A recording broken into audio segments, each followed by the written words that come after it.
হাজার বছর ধরে আমি পথ হাঁটিতেছি পৃথিবীর পথে। সিংহল সমুদ্র থেকে নিশীথের অন্ধকার মালয়েশা করে অনেক ঘুরেছি আমি বিম্বিসার অসুখী ধূসর জগতে।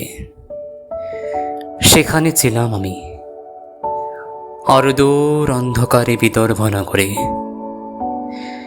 আমি ক্লান্ত প্রাণিক, চারিদিকে জীবনের সমুদ্র সোফেন।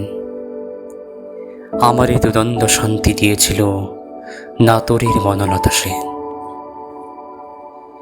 চুল তার কবেকার অন্ধকার বিদিশার নিশা,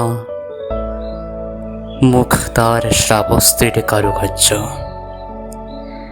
অতি দূর সমুদ্রের পর হাল ভেঙে যে নাবিক হারায়েছে দিশা। সবুজ ঘাসের দেশ যখন সে চোখে দেখে দারুচিনি দ্বীপর ভিতর,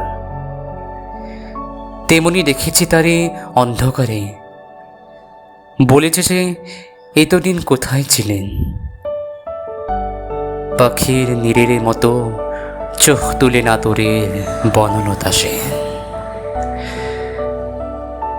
সমস্ত দিনের শেষে শিশিরের শব্দের মতন সন্ধে আসে। দানার রৌদ্রের গন্ধ মুছে ফেলেছিল পৃথিবীর সব রং নিভে গেলে পাণ্ডুলিপি করে আয়োজন। তখন গল্পের তরে জোনাকের রঙে ঝিলমিল। সব পাখি ঘরে আসে, সব নদী ফুরায় জীবনের সব লেনদেন। থাকে শুধু অন্ধকার মুখোমুখি বসিবার বনলতা সে।